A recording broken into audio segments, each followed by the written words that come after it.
This is the River Radius, a cultural nexus of rivers, people, and boats. I am your host, Sam Carter. Welcome.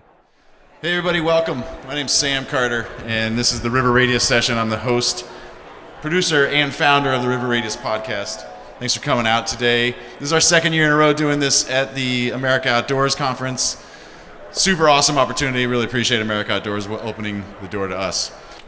So first, would you each take a turn and introduce yourself, your name, and how you engage with rivers?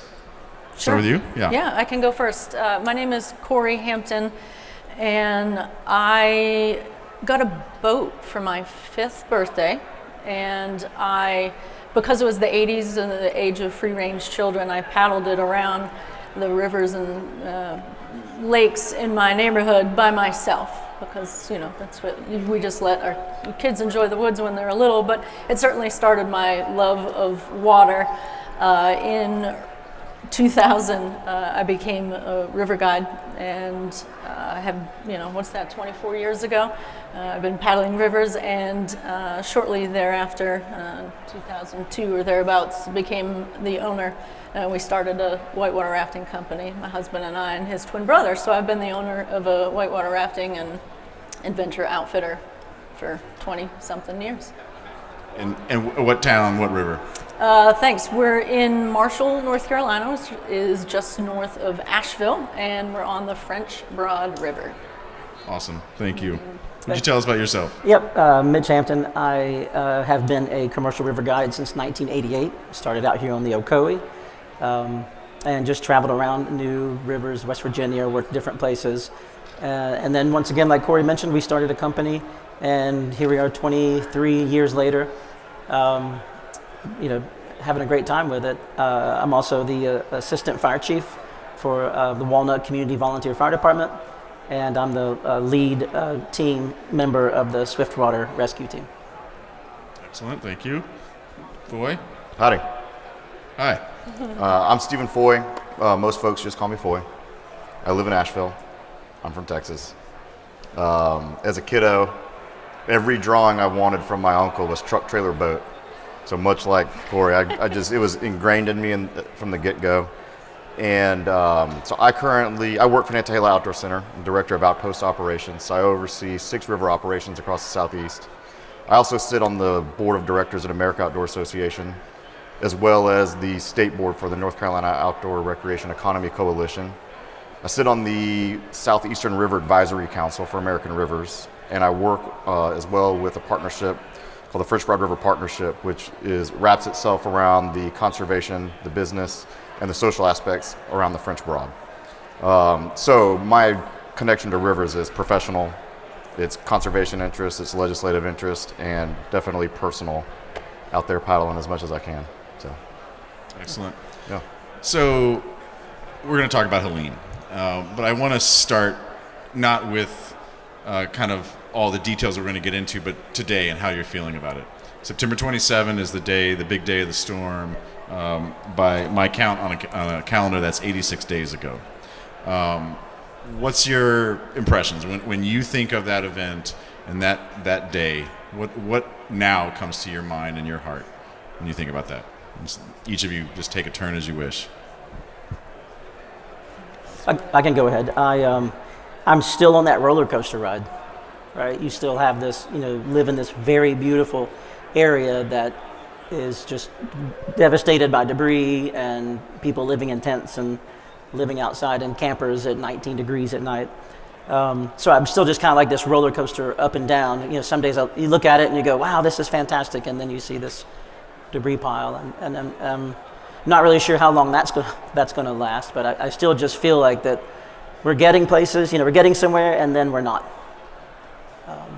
So I guess that's the only answer I have, is just so up and down, it's crazy. Yeah. I would piggyback on that and say that, it feels like the stages of grief. I feel like, my river, it's weird to say, but I feel like, something died. Whether it was the river guide culture or my town or however you want to frame that, the French Broad for many of us in that area was everything. French Broad Adventures is a family company. I have relatives sitting right here in the front row, and that's my family business. That's my, that's where I met my husband. That's where all my friends recreate. That's a very special place to us, and it was hard to see the river that I love so much destroy it all. It was like, I don't know. It was like wow, that was tough. It was tough to watch. So I'm still kind of processing that grief, I think. You got thoughts on that, Foy? I had a very different experience. It's really common in Nashville that a storm is going to knock out power for a few hours. And so I woke up and I was just out of power and I was out of internet. And so my neighborhood wasn't hit, thank God. And so for the first day, felt like I was just kind of waiting. I didn't really know. I had no idea because I had no connectivity. Mm-hmm. And so that was Friday. I kind of waited it out. I got plenty of water, plenty of headlamps. I was fine. Plenty of food, no big deal. And Saturday rolled around and I was like, I kind of need to go figure out what's going on. And I live about 4 miles from downtown Asheville. And I got about 1.5 miles down kind of the main thoroughfare through Asheville. And like every 100 yards, it just felt like getting closer and closer to Armageddon. And I got about 1.5 miles, 2 miles from my house, and like my cell phone lit up. I finally had service. So I pulled over into a CVS parking lot. And it's a major intersection there. And it just looked like something literally out of a movie. Rows and rows and rows, like 8 at a time, state troopers, sheriffs, EMS, just people just flying. And every single vehicle had emergency response stuff, like gallons of gasoline strapped on top of their Honda Accord. People were like trying to get out. And very quickly, the gas stations are shut down. All of this stuff is happening. And my phone is just blowing up, literally 150, 175 text messages. And so I very, very quickly got into like communication mode. And like I stayed in communication mode. But I really, like where I got to quickly was in scarcity mindset, was that if I went out to go check on my team at the French Broad or at the Pigeon, if I went to go check on my guys, I was very well aware that I might not be able to get back. And so that put me into like, man, I really want to go be a caretaker. I want to jump right in, but I could be going right into the nest of it and get worse. Same thing with rescue. It's like, I got to kind of look out for number one so I can then take care of my team. So the next day I pivoted and I went out to our headquarters at the Nantahala where we were untouched. We had full resources. We had everything we needed. So I went out there so I could stay in communication mode. Make sure I could get gas, make sure I could get some more resources, and then go out and check on my team. So it wasn't really till Monday that I got back out of the Nantahala and headed back into Asheville. One of my coworkers and I literally filled up a truck with water, gas, food, tools. We went out to go check on our team, and we just started helping them clear out stuff and kind of clear some debris. And so it hit me in a different level of waves. At first I kind of had to deal with the scarcity. Then I was like kind of survival guilt for going away from everything as opposed to diving in, then kind of getting there a couple days delayed from everybody. And then one of the most interesting things happened after we were at staff housing and we had done a bunch of work to kind of get things cleaned up and cleared out. We were heading back to the Nantahala, and on the way back we stopped at the main takeout for the section of river that Mitch and Corey and I operate on the French Broad. And it was just completely wiped out. There's still a Forest Service pit toilet there that's concrete with the concrete barrier, but all of the surface where we park our buses, where all the private boaters park, was just a sand bar. It was just like, it looked like more like the surface of the moon than it did like our lovable takeout. And I'm standing there and my phone rings. And I very rarely actually have cell service there. And it says Washington, D.C. So I pick it up. And it's Senator Budd, one of our senators. And he asked me 3 questions. He said, Foy, I've been trying to get in touch with you since Saturday, and it's Monday. How are you? I was like, Senator Budd, I'm okay. And he's like, how's your team? I said, they're great. Everybody's happy and healthy. We're taking care of everybody. And then the 3rd question he asked me was, how are the rivers? And I just happened to be standing right there, and it's still the resource that we'll continue to talk about in this conversation. And I could relay everything to him. And he knew immediately that amongst everything that was going on, that getting the rivers back up was going to be a priority. Yeah. So, Mitch, I want to ask you. I don't live where you live, obviously.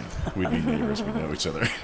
Would you tell us what you were doing on September 27th, kind of what you're normally doing at the end of September in a different year, or even what you were doing as you came up to the end of this past September, and then kind of what you were doing, so like what you normally would do, Okay. and then what you were doing because you knew the storm was coming. Yeah. Usually, the late September, the last weekend of September is one of our largest weekends of the summer because everybody's coming out, the leaves are starting to change. It's beautiful. So that's traditionally what it would be. I would be guiding a boat, driving a bus, paying bills. I think everybody here knows what that means as being an owner. So that's pretty normal. That would be my normal routine. This year, everything kind of started for me a couple of days before the storm when I started really watching the weather. I've seen the river up to 45,000 cubic feet per second before, so I knew there was rain coming. I knew something was going to happen. My fire department got toned out to go work with a fire department close by to provide mutual aid to evacuate some people from low-lying areas. This is on Thursday. This is on Thursday, that's Yes. correct. Yeah, Thursday. This is the night before everything kind of happened, and I got home and I told Corey, I said, we probably need to get all of our gear together. Like, we need to go to our outpost and grab our personal gear. Your personal river gear. Personal river gear, our dry bags, everything that we need, all of our rescue equipment, everything in that big dry bag that gets heavier and heavier the more you start doing rescue operations, right? And so we got everything together and we talked to the fire department, made sure all of our equipment at the fire department was ready. And then about 6:30 in the morning, I'll go back. When I went to sleep, the river was 20,000 cubic feet per second. Right? When I woke up a few hours later, it was 40. And I knew that 40 was starting to get to be a challenge, but I also knew that the storm hasn't come yet. Like this is just the rainstorms before all of this massive weather is going to hit us. So kind of about 6:30 in the morning when my pager went off, and it's just a pager that makes a buzz and a loud noise, and it gives you directions on what you're supposed to do, river rescue on Island Drive in Marshall, North Carolina. So Corey and I get up and we have our gear ready, and we get into the fire truck. We have a raft tied on top of it. We have other teams following us there with more equipment. And we get there, and the water it's incredible in the town of Marshall. There's flooding everywhere. And we just kind of looked at each other and we said, this is going to be a long day, right? I mean, the water's still coming up. They're calling for 12 more inches of rain in just a few hours. So Corey and I responded to someone who had fallen and had a concussion, and then it became a river evacuation. While we were in this house for 30 minutes, the river rose 3.5 feet. So we were able to walk down Island Drive in Marshall, like walking the raft on our way back, which was actually upstream. We couldn't paddle. We couldn't walk it. We had to with this like buildings, houses, we had to stay in the raft and hand walk it, right? Just hand walk it along the building. You had no momentum except for your hands pushing you along the building. And is there current pushing on you as well? The currents, you're going upstream. Yeah. It's not just static floodwater. It's moving. Oh no, it is moving fast current. Yeah. Corey, you want to add something? Yeah, I was just going to add some context for the river folks out there. The CFS the day before, so Thursday, was 883, less than 1,000. 2 days later, it was at 100,000. So in a course of 24 hours, that thing increased 100-fold, 1,000-fold. I don't know. I'm a raft guide, I'm a mathematician, but a lot. Yeah, a scary lot. There's a lot more zeros at the end of that CFS by Saturday. Yeah, that is really incredible. So I guess a couple other questions I want to ask. This is a river crowd. What's up, river crowd? This, I'm really curious. I want to hear about the rescues, but there is this part of me that wants to understand the water, because I like to boat, I don't really like to be scared when I boat. It happens, right? But like the kind of scary that I think you're going to tell us about, I don't like that. Can you just talk about the water?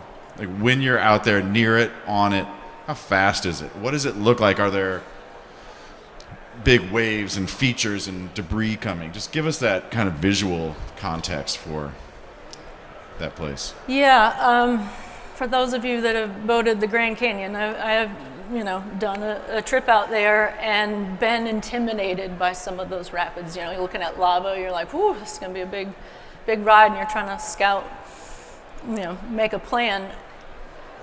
There's no context that I had in my brain for what this was gonna look like. There was one rescue where we were walking down the tracks and looking at a neighborhood that was flooded to the roof lines of most of the houses, and I watched a full house fly by me, and I was just like, what is happening right now? This is intense. This is insane. I mean, we were in the middle of one rescue, and a shipping container came by, and we had to plan to not get hit by a shipping container. It's just sort of hard to, it's 100,000 CFS is Niagara Falls CFS. Like, it's a lot of water. And just the level of debris, I think, was probably the scariest part of all of it. It was nightmare fuel. And you're seeing also a lot of trees and wood as well. Course. Yeah. Sure. Trees, yeah. Propane tanks, massive propane tanks, whole vehicles, trucks, just anything. If you drive down your road at home, we saw that in the water. Wow. Like, just everything from people's yards. And so you pretty quickly are making the decision to get in the water. Right. Like the boat is getting wet. Yeah. Like you're not like, oh, it's too big, we're gonna sit this out. You go in. Yeah. Just you two? More people? I think the first one was just us. The first couple were just us because of the lack of comms. The communications were so scattered and not functional that, at 6:30, things were still good. We got the call, we got out there with a boat, but within a couple of hours, everything was down. So it was Mitch and I for a little while, and one other team with his brother on it from the fire department. So you're all suited up, dry suits, all this kind of stuff, all the gear. R2ing? I wish I had time to put on my dry suit. Oh, really? Yeah. When I look back now, Yeah. I wish I had been able to put on my dry suit because yeah. I never had a chance to. It was just in regular pants and my shoes and my gear. And so, are you in what size boat are you in? we're in the fire department has the rescue R120, the NRS one. So like a 12 Yeah, foot. it's a 12-footer. Little 12-footer. Yeah, it has, R2ing. Yeah, it has paddles. Doing your work. Yeah. Okay. Okay. So then, Foy, I want to jump back to you. You, at some point, it's actually a few days later, but I think it matters to kind of how we're going to move through this conversation. You finally get a phone call. No, you call. You call this guy? You call I think Mitch? I called Mitch. Because you guys are friends, right? Yeah. And you call him to check in. You call him to check in. You find out he's okay. He's alive. Things are dealing. But what is it that you also learn about the condition of the rivers, and then what do you do with that information? Kind of relates to your conversation you said when the senator calls you. Like, what is it that you start to do? These guys are rescuing people. You're engaging in a different path around the situation. To be honest, Sam, I don't recall the details of what Mitch and I talked about. I think it was more personal than it was what's the state of things. I was more concerned about him than I was about what the river is. I mean, I was watching the gauges. Yeah. I started to kind of get some photo updates. I felt like I kind of had a feel, but I didn't know how my buddies were. Yeah. So ask the next question. Yeah, okay, so I'll ask it this way. What I'm thinking is that very quickly in this time frame, you're on the phone with this senator, with policymakers saying, we need help. It's wet, it's cold, it's fast, it's all these scary things, and this is a big deal. We need help. Talk a little bit about that work that you're doing in that time. Yeah, so there are a number of things going on at the same time, Sam. So the first thing that I'm doing is making sure that they're aware of that, because they're getting a lot of input it's not just me that the legislators and the Forest Service and anybody else is talking to, right? They're getting a lot of input from different folks.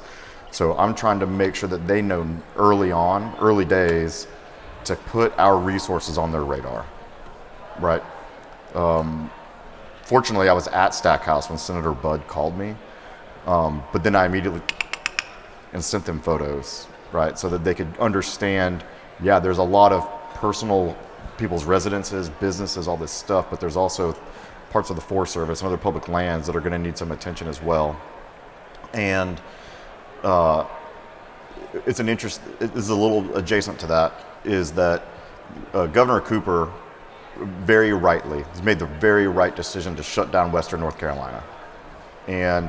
But the storm really hit like a very specific portion of Western North Carolina. So there were entire counties and communities and cities and businesses that were not physically touched or damaged.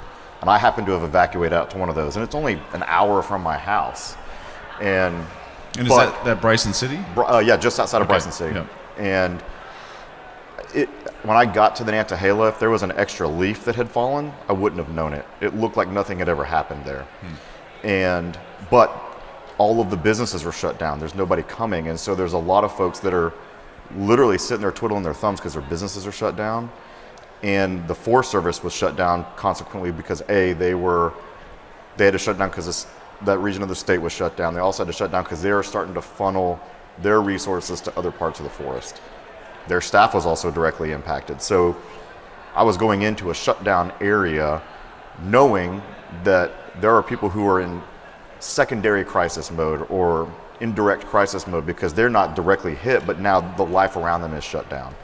So part of the conversation that I'm having at that point is telling folks about the states of the river, me trying to get updates from folks to places I couldn't get to, say the Pigeon. I could not get to the Pigeon River because I-40 has a giant hole taken out of it. Could not get to the Nolichucky because you got to go through one of 3 massive interstate road jams to try to get there. So I'm trying to capture some information from folks that way I can relay. But I'm also then on the phone with our state outdoor recreation director, Amy Allison, our Forest Service reps, trying to educate them about what's still going on in the western part of the state that they can't see, and say, okay, as soon as possible, we need to revitalize these folks whose lives are dependent on being open for business. And that's a really insensitive conversation to try to have because, so many people are suffering, trying to figure out what's going on with the rivers, what's going on with my team, but then also making sure that folks in those rural counties can open their gas stations, can open their grocery stores. Because at the same time, the folks that are evacuating need gas, need groceries, right? So so that's my communication very quickly was like, I needed to be capturing some data about what's going on out there, but also relaying back so that we could get back open. So our state outdoor recreation director, she was pivotal. Amy Allison was pivotal in gathering information and getting it back to the governor's office and saying, hey, these folks, their livelihoods are at risk and they can operate. And then Governor Cooper rightly, within about 2 weeks, got the county back open. And then very quickly we were on the phone. So the Forest Service worked with the Park Service and got a disaster response team set up, and they borrowed leadership from the Park Service. So we're on the phone with this Park Service director communicating back and forth every day. And so they quickly got the forest back open. And so that allowed for the rest of Western North Carolina beyond the storm zone to kind of support the folks that are in the storm zone, and so that we could stay alive, which was critical for us. Yeah. And so then as soon as that, because this is all happening at once, this is all there's lots of things happening, I'm starting to gather more and more awareness of what the state is, because it took 3 days or more for the water to recede on the French Broad to below that 40,000 level that Mitch is talking about. 40,000 is huge water for the French Broad. I don't think I've ever paddled it at that level. You guys probably have, but I haven't. 23 is my max, that's it. Yeah. That's 23. That's as far as I'll go. 23, 24 is about as high as I've been out there. And so it's still at flood stage 3 days later. And I haven't been on the water yet. So does that answer your question? Yeah, and we'll come back to some of that. I think it's just an interesting parallel of the stories of helping people get off the water, but also making the preparations that this is a really impactful situation. And again, I'm coming at it from, I'm on the outside, like your governorship is looking in. I'm watching the news, I'm getting social media, I'm like, what is going, look at this video. And it just kind of kept growing and cascading. So I want to come back to you two and ask about the rescue work. So you have this interesting intersection of, you have a rafting company, a guide company, you have a whole team of very skilled people who work for you, you have your own skills, and you're the assistant fire chief also, which is kind of like the spearhead for dealing with rescues. At some point, you all decide that you're going to invite your guides in. And I want to understand that a little bit more, that they come out, they start helping, simple questions like, are they paid? Are they volunteer? Kind of what's their reaction, and what's happening with them? How are they engaged, and when do they get on the water versus on the land? I think they were dropping by the fire department. The fire department is, a quarter mile west from our outpost. It's on the same road, very visible. They're just showing up. They're showing up on their own. Yeah. There's no communication with them. You can't get in touch with them. They were just saying, hey, I know where Mitch is going to be, so I'm going to go see him. Right. So they would stop by, and I had a lot of people starting to volunteer. We tried to keep everybody off. We kept everybody off of the river, just like Foy was saying, because it was so high. I wasn't about to put boats on the water. But on Sunday, our fire chief was tired of sitting around, so we self-deployed some of our staff to walk along the railroad tracks. There's railroad tracks that go all along the river right of the French Broad River.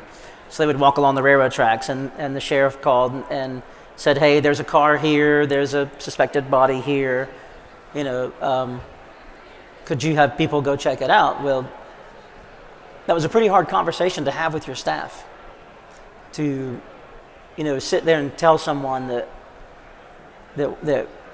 you work with, that's been working with you for a long time, you might get out there and see something that's going to change your life. And that was really hard to do. It's hard to be that leader and ask people to do those things. And they're volunteering. They're 100% volunteering. And we had 20 to 30 staff a day for 2 weeks that were just wanted to just walk down the riverbank with binoculars and look and search debris piles and paddle where we needed them in all of these rivers that I've never paddled before. Creeks that became rivers. So they really showed up. I'm extremely proud of all of them.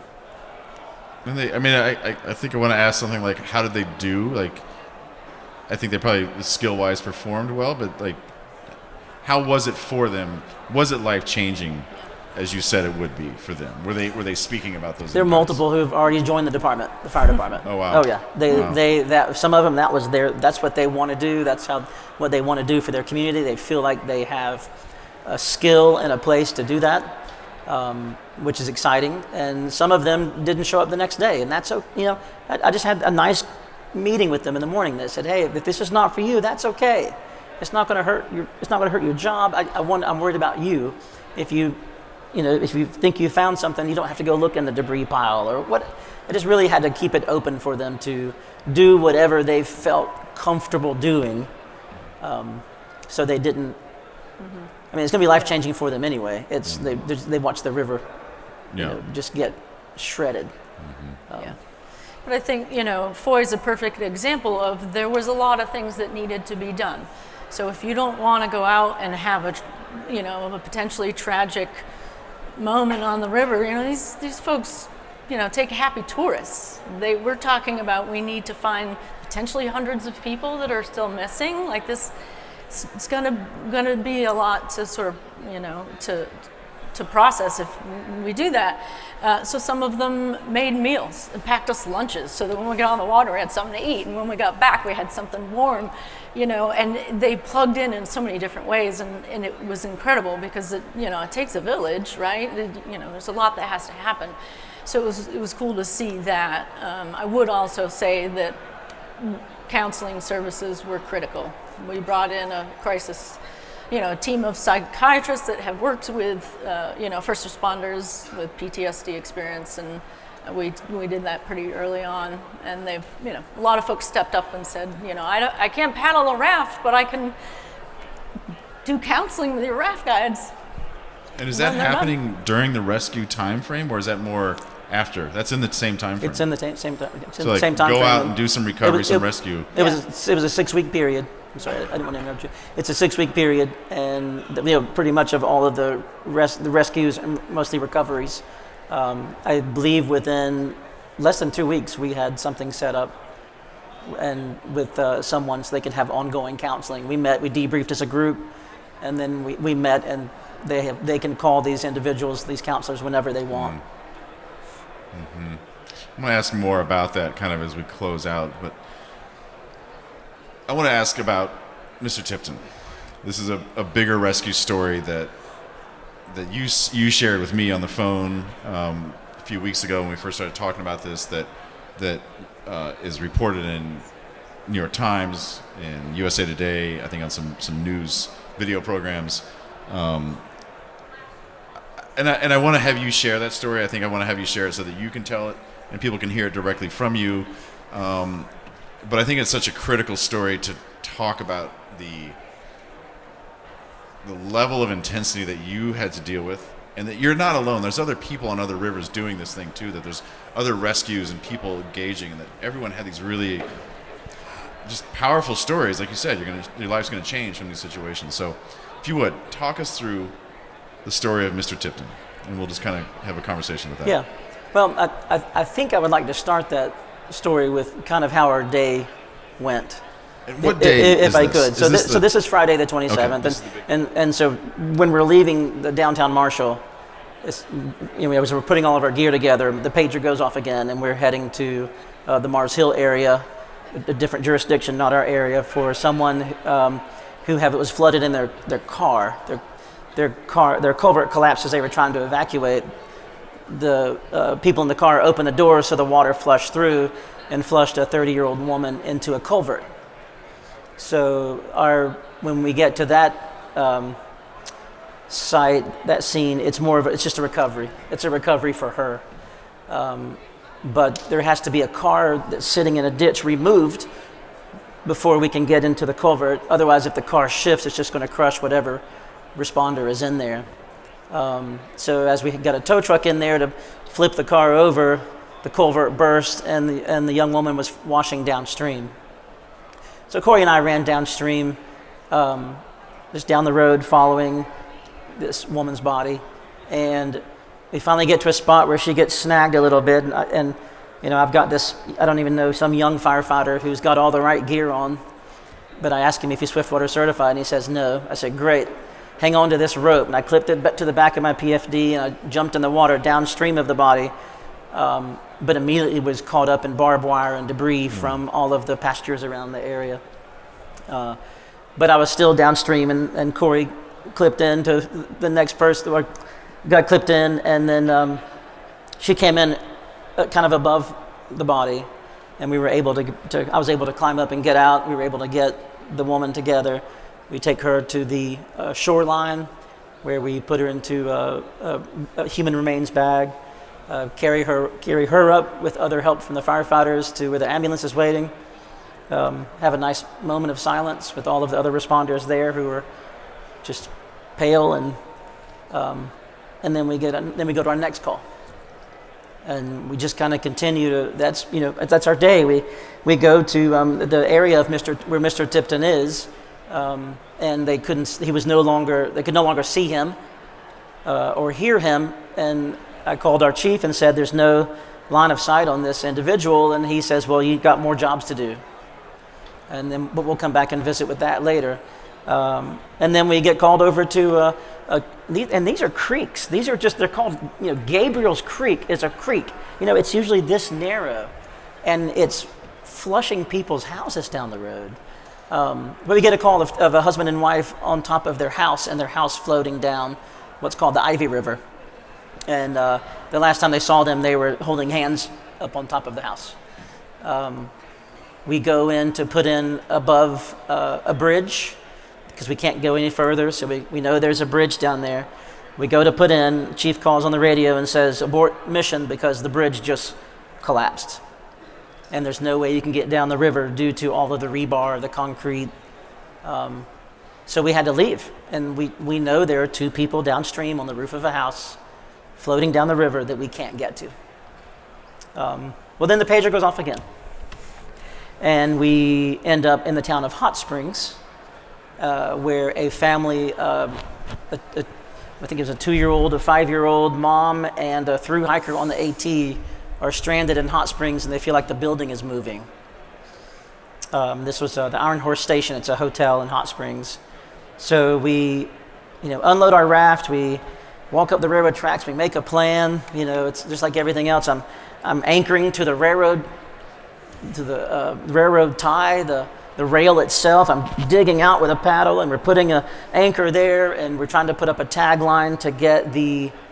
So when we do pick them up, we know that the people on the shore can just bring us back. I'll let you. I was just going to say, because the building was forming a major recirculating hole a couple hundred yards below where we were afraid to get washed into that. So another building downstream is underwater.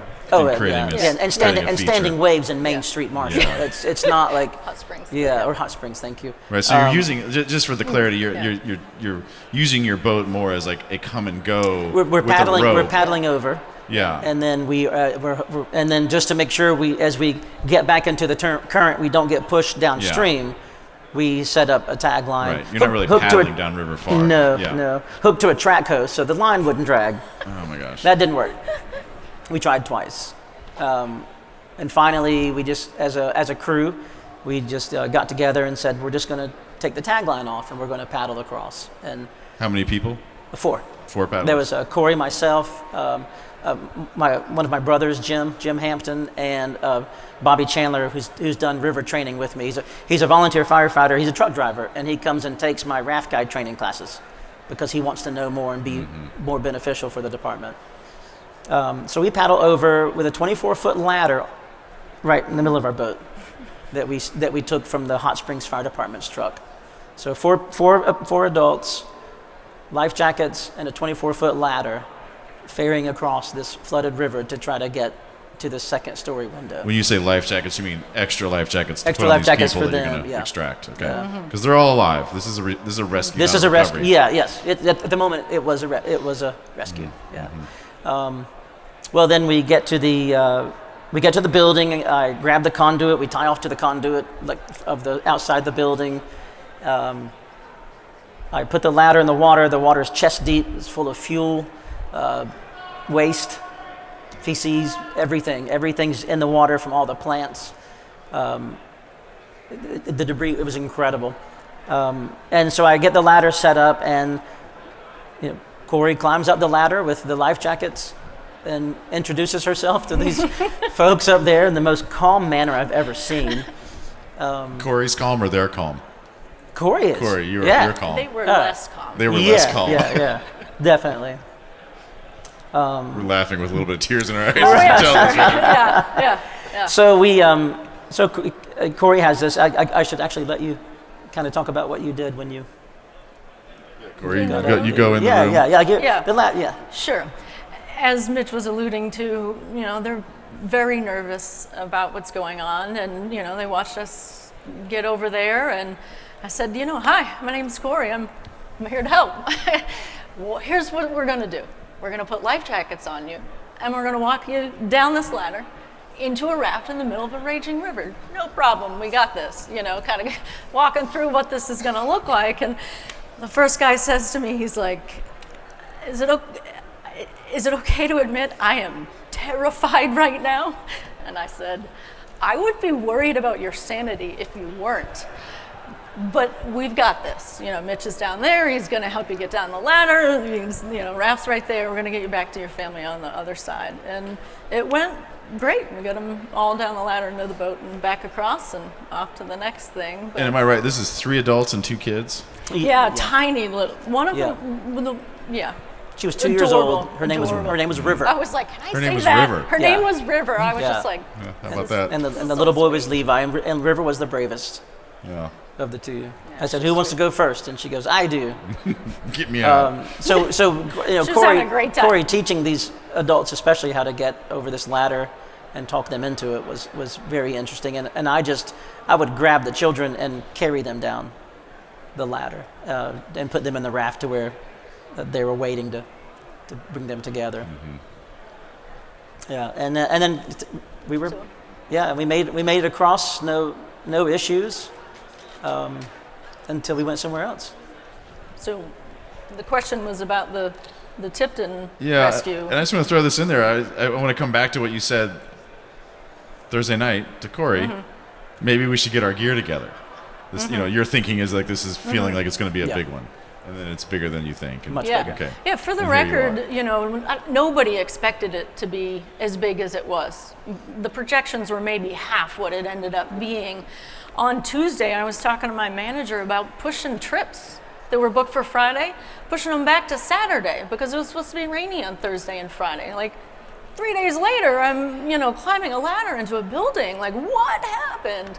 No, but it just wasn't, it wasn't what anybody predicted. It was well above unprecedented, levels that nobody thought were even possible. So tell us more about Mr. Tipton.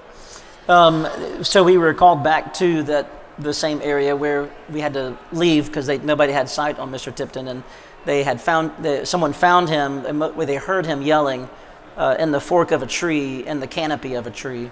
Can we go back just a step? That earlier he had been standing at his home, Right.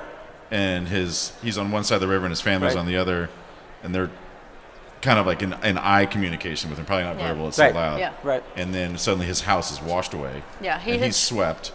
He had chosen not to evacuate. The first responders had been to his house. His family had been to his house. They'd all begged him to leave, said it's really looking like it's going to be worse than we thought. And, this particular neighborhood has flooded in previous, storms. So, I've seen it before. I'll ride it out. It's fine. So, unfortunately, as his family was literally trying to get him to come out of his house washed away. For context, again, that CFS level translates into 27 vertical feet. So the tree that he managed to get washed into, he was in the canopy of this tree, pinned between some branches, pinned in like the union of a branch. So this is the top of a tree. He's not not at the bottom, but all these things are, a stand of trees is out there in the river where he was caught. Which makes it more complicated to get to him because you're not talking about the trunk, you're talking about all the branches. Yeah, we're swimming over to houses to climb on top of these houses so we can get a better view of where he is, where the debris piles are, what's downstream.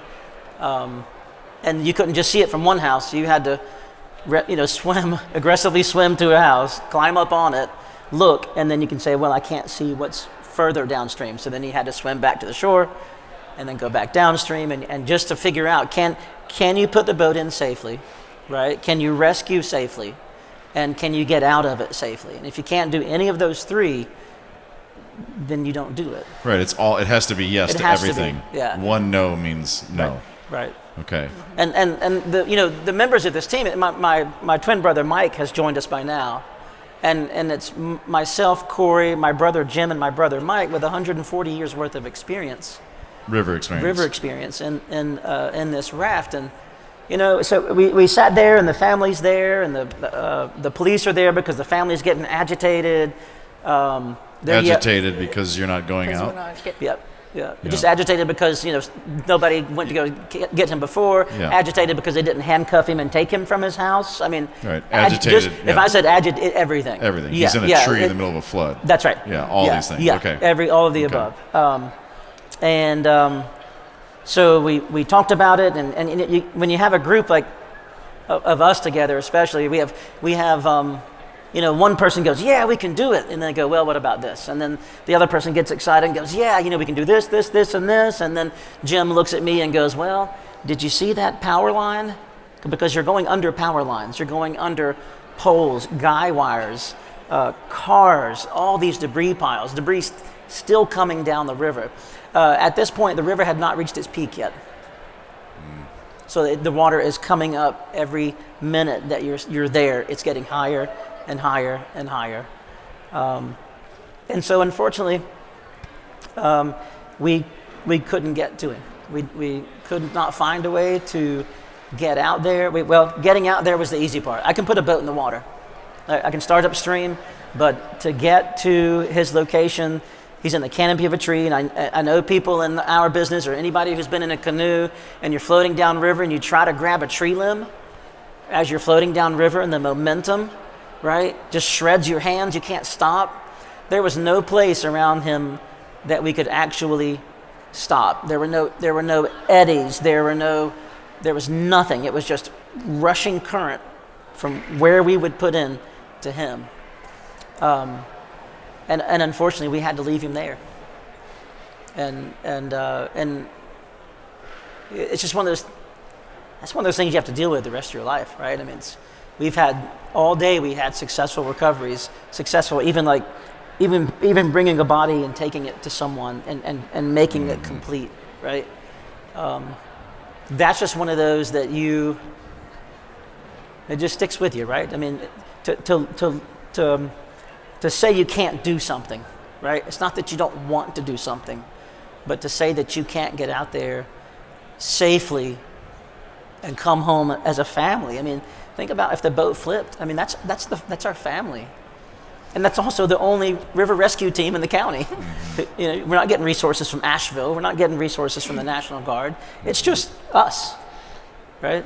And another part of the if I think I have this correctly, is that there's a Lowhead Dam just downstream, a quarter mile or something. That was an incredible feature. That if you did have a swimmer or you did not catch the eddy or the bank that doesn't exist, you're going in there. Yes. And I understand that thing had gotten enormous. Yes. Yeah. Okay. Yeah. So you have to say no to Mr. Tipton, and know that he's alive in a tree, asking for help. Yep. What else do you want to share about that? Kind of what happens next? I guess I would add that one of the things that I think was most difficult, as his family is standing there, justifiably incredibly upset with our decision,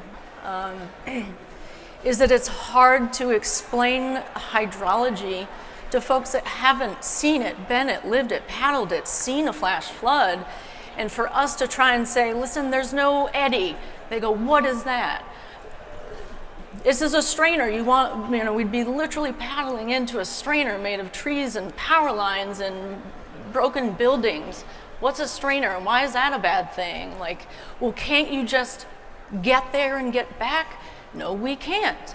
We are a human-powered raft made of rubber. And if I run over anything between here and there, that rubber raft is going to pop. And then all four of us are... But it was so hard in the moment and after the fact, because it was armchair quarterbacked in the news by, I walked into a grocery store a few weeks later and heard somebody at the deli counter maligning my character for not getting out there and getting him. And I'm thinking, I can't explain the technical nature of this, but I would have died.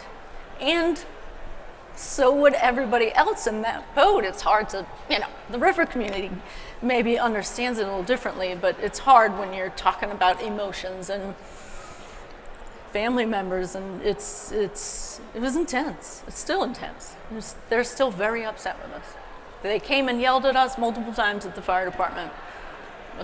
Just could not believe how callous we were, and that's been hard, because we put our own lives at risk to save people, and the one that we couldn't save is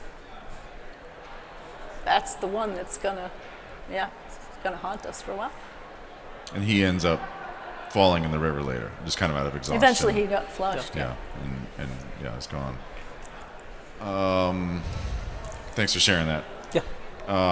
So you, just kind of a little bit more around this, you continue, I assume, like maybe that's the end of your day or something, but there's days of rescue that continue to happen.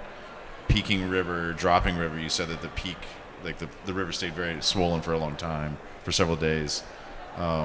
So a few questions in there. Did you continue to do rescues, recoveries in the following days? In fact, I think when we first talked, you said that day was the first in 12 days or 3 weeks or something that you had not been on the water. Yeah. So I guess just a tiny bit, like, give us a little bit about the what comes after all that, and then a question in there kind of different from your experience with Mr. Tipton is that where did you get like thank yous and people understanding the depth of the work that you had given to your community? Which question do we start with? I'll start with after, for 6 weeks, Corey and I and some of my staff and family members, we worked with the North Carolina State Bureau of Investigations. We worked with the North Carolina Emergency Management, 101st Airborne, 82nd Airborne, all the FEMA resources coming to our area. In our raft, we would have 3 paddlers, 1 police officer that went with us, and a human remains dog and a handler. And we would go from pile to pile, floating down the river. The dog would go to work and see if we could find somebody. And we did finally find the 2 people that were on top of the house, the husband and wife, and they were both underneath massive debris piles, 25-foot debris piles, 40, 50 feet wide, where we had to cut down into the center of these debris piles with chainsaws. And think about, like, the debris pile is not just like, oh, it's a bunch of trash, it's trees, it's telephone poles, it's houses, it's everything just piled up. And so you cut a limb here and the whole debris pile shifts and everybody has to stop. And so you're constantly on edge while you can see and experience this person under this debris pile.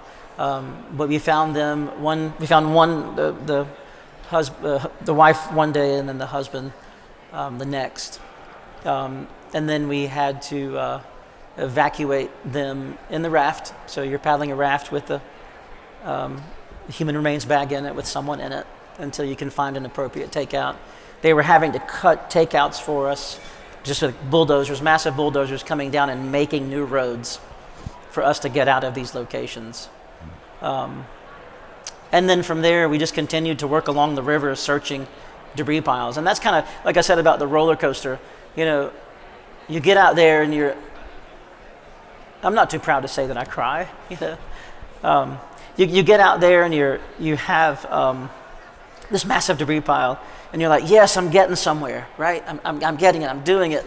And then you just float right down the river and there's a bigger one, right? And you just feel like that I can't tell you how many times we just sat down and even the dog handler, who was Dr. Briggs out of Western North Carolina University, she runs their emergency management department, and we would just sit there and cry, and I would walk over and she would just be like, I just don't feel like we're getting anywhere, and we'd have to, you know, hop each other up and boost each other, and then it would be my turn, even though I was just trying to help somebody out. And we continued to do this in our county along all of the rivers and creeks. And then we were requested to go work in Yancey County, which if you looked at this storm at all, the county of Yancey was hit worse than where we live.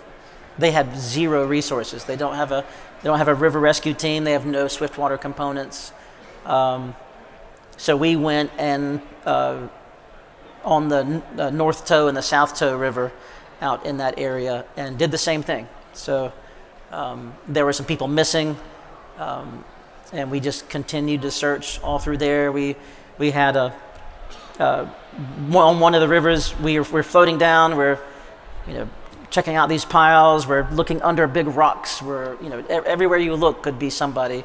And where you could hear, during the flood, you could hear the boulders, the rocks tumbling in the river, like banging. It's like just massive, like bowling alley. Like you're in a big, huge bowling alley. And on the Toe River, they have a lot of shale, and the rocks hit the shale, and so now all they have are razor sharp rocks that used to be mounded and smooth from the water. Well, now they're a little sharp. And we actually popped a boat while we were out there with So all of those challenges on top of the emotional aspect of it, it's heavy. It's very heavy. I do want to add, it's a little bit dark, but I like to think about it as being romantic. That couple, we found them 5 miles downriver, downstream, down creek. That thing's usually small. They floated about 5 miles, and we found them within about 20 feet of each other. And that must have been absolute chaos. I mean, I think it's sweet that they stayed together. I wanted to ask that question. I didn't, but I wanted to know. Curious. Yeah. I choose to take that as sweet. Yeah. So talk about where you did have people expressing gratitude to you for your work. I mean, it was everywhere. You know, I don't know if any of the rest of you do this, but I can have 100 people compliment me, and one say something like, kind of not cool, and that's the one I'll fixate on. Anybody? I don't know. Especially in a situation like that. So hundreds of people every day. Thank you for what you're doing. You know, it would be community members. You know, first responders. All day, every day, people were thanking each other for the work that they were doing. It was amazing to see the community come together in that space. You know, and we don't have a lot of resources. We're in a small community, a couple hundred people, you know, in the Walnut community where we belong in that fire department. So when we would show up, people were like, oh my God, thank you. Like, I really appreciate it. So yes, it was coming from all over. People were stopping in to say thanks a lot. Corey really is the happy one. I was on edge. I was always on edge. It's the first time I've ever carried a handgun in my pocket of my Astro life jacket while I went out to all these rural areas and all these areas that you were on private property and being verbally assaulted. And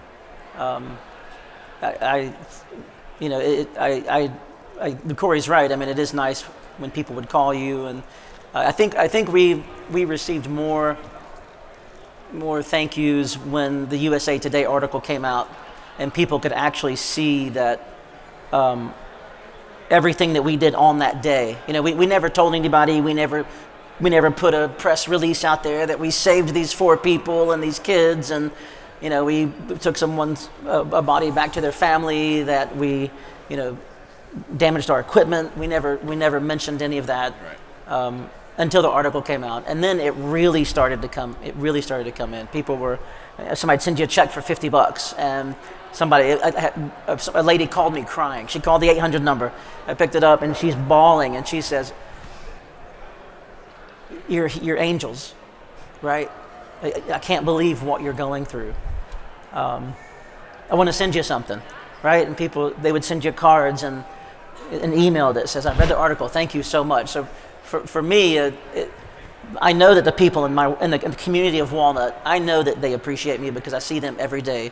I see them when they're sick. I see them when their family member dies of cancer. I help people who are having seizures and choking and heart attacks, and so I really know my community. I always felt that. Outside of my community, not so much until the article came out. Thank you for telling the story, all of that. Foy, I'd like to come back to you and ask you questions. Let's take a breath for a minute, man. Yeah. Give me a real breath. Yeah. As we said earlier, there's a lot of things happening at the same time. Yeah. And you're engaging with policymakers, lawmakers. At some point after the event kind of tapers down, you get on the water. You get on several of the rivers. Can you tell us a few things? I am going to look at my watch and say in a concise manner. Yeah. You know who you're talking to? Yeah. Tell us what rivers you toured, like what rivers you got on, and what you learned that the rivers need for kind of like a safe reopening. Yeah. I want to say of the commercial industry, the commercial river industry in the spring, but also just of the rivers to be kind of back to the way people I guess, want them to be so that infrastructure works again. For the bridges are back, so that the parking lots are there, so they're not full of pollution again or anymore. Talk through that a bit. I'll talk about two rivers just to keep it concise. Section 9 of the French Broad, which is typically the commercially run stretch where both Mitch and Corey's business, my business, and several others operate. Also a very, very popular non-commercial stretch, about 45 minutes north of Asheville. And then the Pigeon River, which is just over in the state border into Tennessee, along the I-40 corridor, very close to Gatlinburg, small little tiny town of Hartford. So I'll focus on those two for you.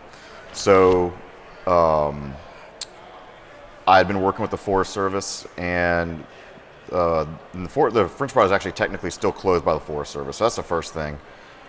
People should not. Today it is? Today it's still closed by the Forest Service. People should not be on these resources that are still technically closed. So we got permission from the Forest Service for a non-rescue, for a scouting mission, for us to go out and look at it from the recreation standpoint. Corey and Mitch and several others had been out there doing rescue and recovery missions, but under very different guise, right? So it was, I don't remember the exact date, but it was about a month after that we got permission from the Forest Service, and so this is on the French Broad. The put-in is a county property, and it was completely devastated. There was no way to bring a vehicle into that spot, so we put in across the river off of a small road, and at the bridge at the put-in, there's literally an 18-wheeler container wrapped around one of the bridge pylons. In Asheville, there was a plastics company that was set on the riverbank. At that point, their large inventory that was in their lot was a lot of PVC, 6-inch PVC diameter piping, and huge spools of irrigation tubing, black irrigation tubing for sprinkler systems and such. And any of those spools that were still spooled, many of them are in the river, on rocks, on the banks, whatever. Same with those PVC pipes, like pickup sticks everywhere, but 18-foot long, 6-inch pickup sticks. But on the bridge pylons, you've got unspooled irrigation piping wrapped around and then just stretching down for hundreds of feet. And tree debris, typical flood debris of what you would see, but that's the bulk of it is trees and PVC piping. And then small pieces, a lot of the like residential and industrial debris at this point has actually been flushed downstream. You see chunks of houses, but most of the stuff has gone downstream. So we got to go out on the French Broad, and the French Broad is a really old river. Previously, it was believed to be like the third oldest river. Now we don't know if it's actually the third, but it's really an old river. So a lot of the rocks that make the rapids are actually bedrock. So Corey and I were on that trip together, and Corey and I were on that trip. We were just remarking it that a lot of the keys that we look for, a lot of the moves that we make were exactly the same. The river itself hadn't changed much. Really, it was the put-in, Stackhouse, and then the riverbanks. The riverbanks are just covered in debris. That railroad that Mitch was mentioning, there are 40 to 60-foot sections of the railroad that you can just walk under the rails. All of the ballast has been eroded away. And then there's 100 to 300-foot sections where there's still log jams. So the aesthetic value of the river has changed substantially. The French Broad is a huge watershed, big watershed. And so it catches a lot of stuff. So it's often it's turbid. Usually it's pretty brown, even on a kind of a low water day, it's just kind of silty, and that's fine. We're used to it.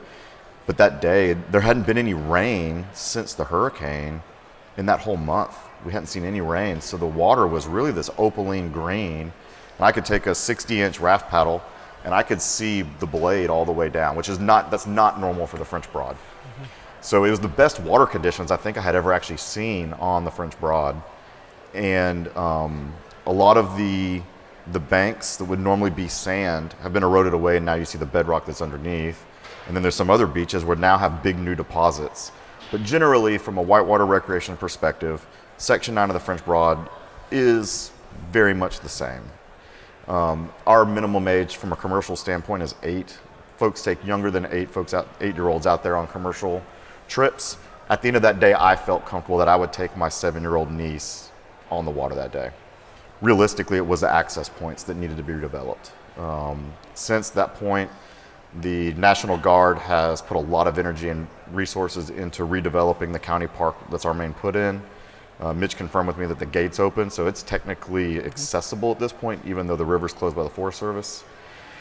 The Forest Service, I can talk a lot about the Forest Service, but the Forest Service takeout at Stackhouse still is not repaired at all. We have a meeting early January with Forest Service outfitters and some of the other boating community to start discussing what that project will look like.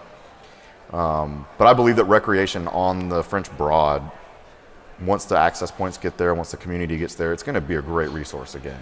The Pigeon's a little different. The Pigeon is a much narrower river.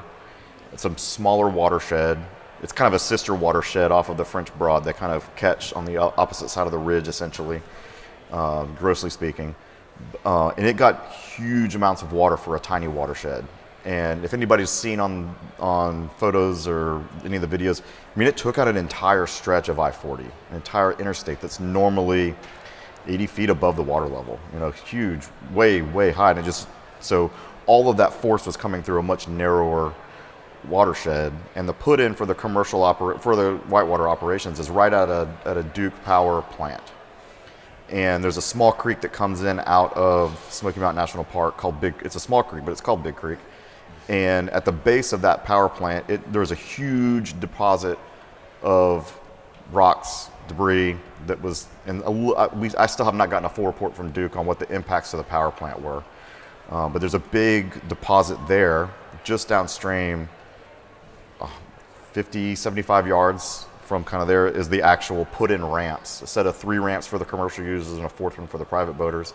Big parking lot for our buses, and then a small parking area for private boaters. And that is accessed by a 1-mile road off of an exit off of I-40.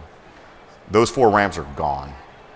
The 2-lane road that runs about a mile is now about 3/4 of a lane that has been kind of roughly rebuilt by Duke so that they can access the power plant, and then just eroded mountainside. Just downstream from the powerhouse is the first rapid called Powerhouse. Powerhouse Rapid is gone. And then that first mile, everything in there is substantially changed.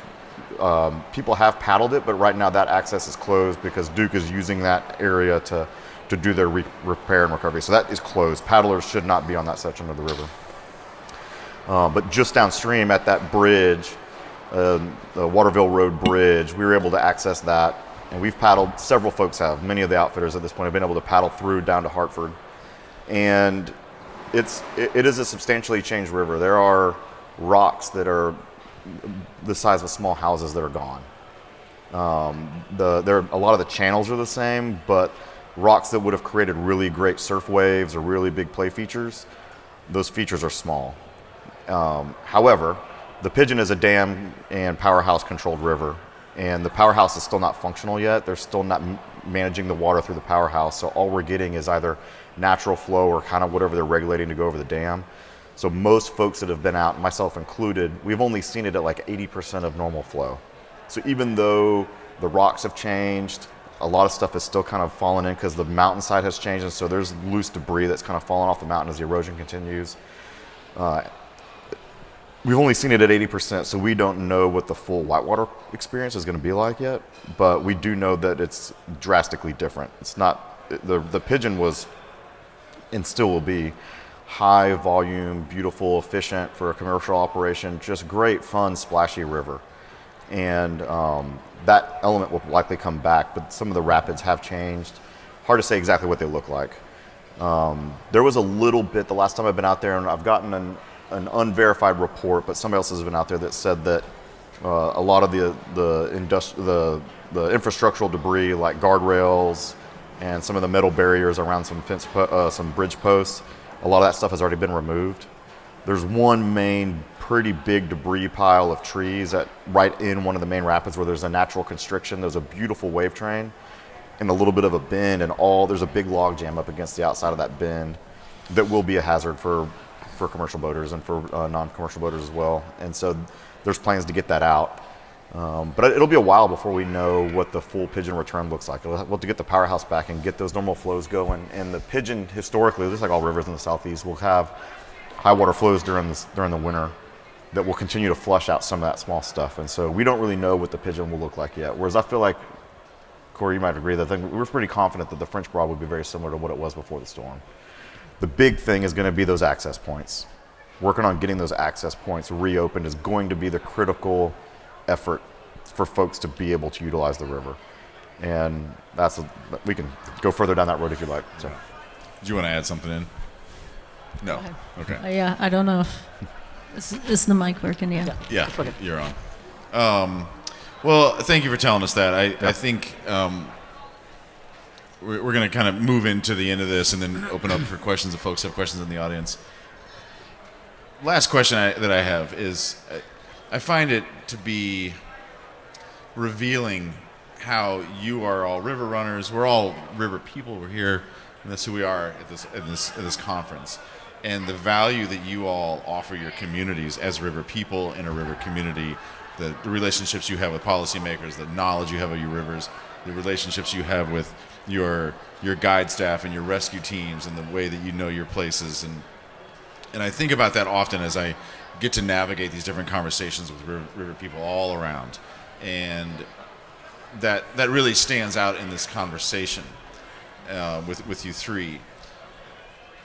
The question I want to ask out of that is, what are you doing? How are you now as a river person who has had this incredible experience? How are you caring for yourself after touring these rivers and seeing all this damage to places that I'm sure you love and spent so much time with, having helped people, rescue people, recover people, had real challenges? What are you doing to care for yourself in this ongoing post-Helene timeline? I have a lot of inappropriate coping mechanisms. I'm not sure you want to hear all of those. Well, you spoke, now you have to tell us about that. At least a few. Can't open that without continuing.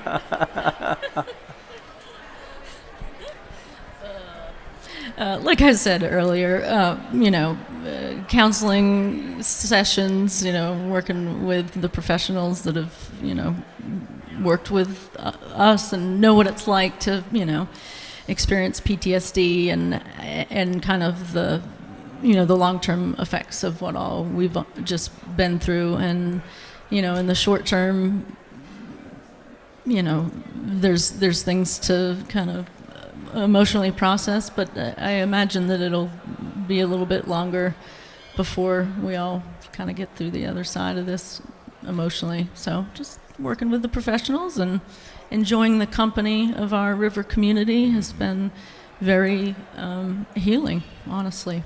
Does it help to tell the stories? To talk through them? I mean, I can't vouch for everybody, but yeah, I'm the kind of person that does like to talk it through. So as I mentioned earlier, being able to talk with folks in the river community that understand some of the choices that we made, probably a lot more deeply than the larger, world. Yeah. That's really healing too. For somebody to look at me and go, "Yeah, I can imagine you didn't want to get in the water. Yeah. I totally get that." Right. That helps. Mm-hmm. Either of you have thoughts on that? I went to Mexico. Just got out of Smart. here. I mean, I'd already had the trip planned, but yeah, early November, and I went on my vacation. I did not cancel my vacation. Yeah. And I needed that. While these guys are doing great rescue work, I got into hyper communication mode, right? And as soon as you get into hyper communication mode, you just have unknown number of open communication lines of communication. You don't know when the email, the text messages, the whatever is going to come back. But while I was on vacation, I allowed myself to turn the email off. I allowed myself to kind of just shut it off for a little bit, and that was important. The other thing about it is, like, we're all river people, and I'm not an ocean person, but I really like to think about the difference of waves on the river and waves on the ocean. Yeah. Right? In the river moves through the wave. The wave is standing, whereas like on the ocean, the waves move through the ocean, right? Those waves keep changing and they just kind of keep coming in succession. And this has felt like ocean waves, right? They keep coming, and you got to keep kind of like catching that net surf. You got to kind of keep finding the next thing, as opposed to being able to like, yeah, I've got eddy surf, I can go surf that wave. Okay, I'm finding, yeah, this stroke is mattering. Now it's like I feel like I'm kind of surfing ocean waves. You got to keep paddling out and catching the next one to kind of keep making headway. And so every day I feel like I'm like, all right, just paddle out and find that next wave. Because one phone call is not going to get Stackhouse reopened. One phone call is not going to get the Pigeon reopened. And so you just kind of have to keep paddling out and catching that next wave, so that at some point we're all catching the wave. And so like that doesn't necessarily help for my health, but having that mindset helps me know like, okay, we're in this for a long haul. And there's and that means on a lot of things, not just us for river access, our entire community is in this for the long haul. And so just thinking about it that way and thinking, okay, wave by wave, we're going to keep surfing this thing until we get it to where it needs to be. So That's good. Anything else from you? I would just, before the end of this, I just want to, I hope I've told Foy this enough times, but when Foy called me that first time, and we were talking and checking in on me, and knowing that he was out there doing what he's doing, right? He's taking care of this, helped me focus on my job. Because what I think about is my business going to open? Am I going to, how is that going to work? How am I going to have a livelihood while we're out here doing this work? And it's like, and publicly, I just wanted to thank Foy for everything that he's been doing to make that happen, because we're friends. Believe it or not, NOC and French Pride Adventures are friends. But just knowing that little box was checked while we could go out and do our jobs was amazing. And I really appreciate everything that he's done, because I feel like that he's doing some of the parts that I can't do, and that makes a big difference. But yeah, and likewise, I mean, the gratitude, I get choked up, but like, yeah, there's like guilt, it's like I really wanted to be in the boat with them. I wanted to be like holding that ladder. I wanted to be doing more than what I felt like I could be doing. And yeah, because it's like these phone calls can wait. That person's in that house right now. Mm-hmm. And it's like I can't check on that person, but I can check on Mitch. Is there anything else you all want to say? Any other things we're not talking about? Well, since we are river professionals here, I would strongly urge, folks who have companies, whether it's climbing or rafting or any other companies, that, go make friends with your fire departments. Go talk to your emergency services people. It's the relationship between a rafting company and a fire department has taken me years to pull together, right? Because they look at me and I'm not one of them, and they're definitely not a river guide. I think that just going over and introducing them and introducing yourself and saying, I'm here if you need me. I have skills, and then taking them out and showing them your skills. Don't just, I had so many people walk up to me during this and say, I had swiftwater rescue 10 years ago. I work in an office now. I would love to help. And you want that. You want people to come and volunteer. But in my brain, it's someone who might become a factor, because I don't know this person. I've never worked with this person.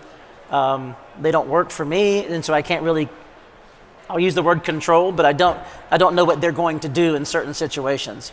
Introducing yourself to these emergency management folks, taking them on the river, getting to know their first name, becoming friends with them is huge, because it's that sense of they don't know what you can do, show them, right? We bring our fire department over to the zip line, and we do belay training, and we do all types of training with them, in which we're about to set up a electric mountain bike rescue team, because we do electric mountain biking. And so I think just times like these really is when you need each other the most, right? Times of what we just went through is when the community, the river community and the emergency management community, when they need each other most. And if you don't have that relationship, I think that your community, your families, everybody around you could suffer. The county next to us saw that. We didn't. We had that trust, that build, that time that we've spent with our community members to show that we can work with them as a team. And I think that's really important. We have crazy skills, and I know that we think that And I mean everybody here. I'm not talking about just us. I think everybody here has skills that very few people in the world have. And to us, that's no big deal because we do it every day, right? But for you, there's so few people in the world that can do what you do. And you have a very unique, and I'll say it again, just a very unique skill that could save somebody's life or bring closure to somebody's family. And I urge people to try to maybe connect with that, and maybe learn some lessons from kind of what we've done and what we couldn't do, and see if you can just become a better member of your community. That's my urging and last words for people. All right. Well, thank you to the audience. Thank you to American Outdoors for being here. And Corey, Mitch, Foy, thank you so much for your time, being on stage with us. I really appreciate it. Thanks for having us. Thank you. Nice job. Cheers. Well done.